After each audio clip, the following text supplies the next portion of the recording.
मैं भी भाजपा में 5 साल मंत्री रहा हूँ, मेरे पे 11 विभाग रहे, ऊर्जा रहा, मेरे पे वन रहा, एक चपरासी नहीं लगा पाया 5 साल में।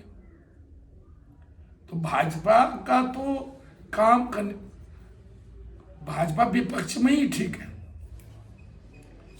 उनको आदत पड़ी। अब तो वो उनके जो संघ के लोग, संघ से जुड़े लोग हैं, पहले तो उनको खिलाने वाला कोई नहीं होता था, 3-3 दिन संघ के प्रचारक भूखे रहते थे। अब ये वो बीजेपी नहीं रही, ये बीजेपी तो अब बड़े बड़े महलों में रहने वाली बीजेपी है, जमीन पे रहने वाली बीजेपी नहीं है, सड़कों पे संघर्ष करने वाली बीजेपी नहीं है, ये महलों में रहने वाली बीजेपी। ये क्या क्या देखेंगे?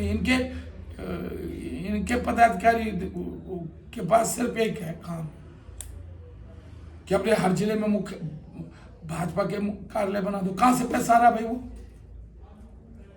हम पे तो ईडी भेज दी। मैं भाजपा में होता तो मेरे पे ईडी आती? आप मुझे बता दो ना, मैं भाजपा में होता ईडी आती? नरेश जोशी पे तो आई नहीं, प्रेमचंद्र अग्रवाल पे तो नहीं आई, धामी पे तो नहीं आ रही ईडी, शुभ दुनियाल पे तो नहीं आ रही ईडी, रेखा आर्य पे तो नहीं आ रही ईडी। जब तक मैं 5 साल, अगर ये ईमानदार थे तो 5 साल जब मैं भाजपा में रहा तब भेजते नहीं ईडी। जैसी मैंने भाजपा छोड़ी ऐसी ईडी आ गई, जिससे सुबोध उनियाल, रेखा आर्या, सतपाल महाराज भी भाजपा न छोड़े, क्योंकि उनके मन में भी एक कांग्रेस में आना चाहते वो लोग। लेकिन अब वो डरा दिया, मेरे यहाँ ईडी भेज के डरा दिया उनको भी।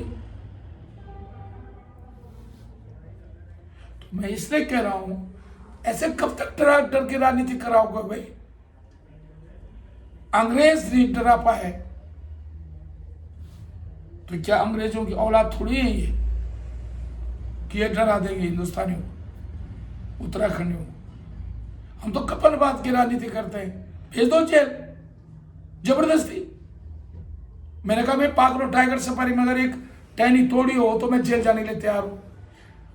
तो वहां तो कुछ नहीं कर रहे हैं। अब वो सहसपुर की जमीन में निसंग से झगड़ा हुआ, उन्हें सहसपुर की जमीन, 16 में सहसपुर की जमीन। भैया हमने जमीन पैसे दे के खरीदी है, फर्जी से थोड़ी खरीदी है, जबरदस्ती। जब कुछ नहीं मिल रहा है तो हमारे कॉलेज की जमीन दिखती है, ईडी वालों को वही दिखती है, सीबीआई वालों को वही दिखती है, उत्तराखंड पुलिस को वही दिखती है। मैं तो आज कह रहा हूं, अगर सहसपुर की, जैसे मैंने कहा कि एक टहनी भी अगर हरक सिंह राव ने पाखरो टाइगर, जहां से सीबीआई के ईडी की जांच हुई, एक टहनी भी हरक सिंह राव ने कटवाई हो या खट्टा निकाल दे दिया हो, हरक सिंह राजनीति छोड़ देगा। ऐसे ही मैं कह रहा हूं कि अगर एक पैसे का भी, एक गलती भी अगर सहसपुर जमीन खरीदने में हमने की हो, तब राजनीति से संन्यास ले लूंगा मैं। लेकिन ये जो फर्जी जांचें कर रहे हैं, ये कहें कि अगर कोर्ट से कल अगर हमसे ही निकले तो ईडी के उन अधिकारियों को, भाजपा के उन नेताओं को जिनके कहने पे ईडी की जांच हो रही है, उनको जेल भेजेंगे कल? ये लिख के दे, कोर्ट में हल्फनामा दे।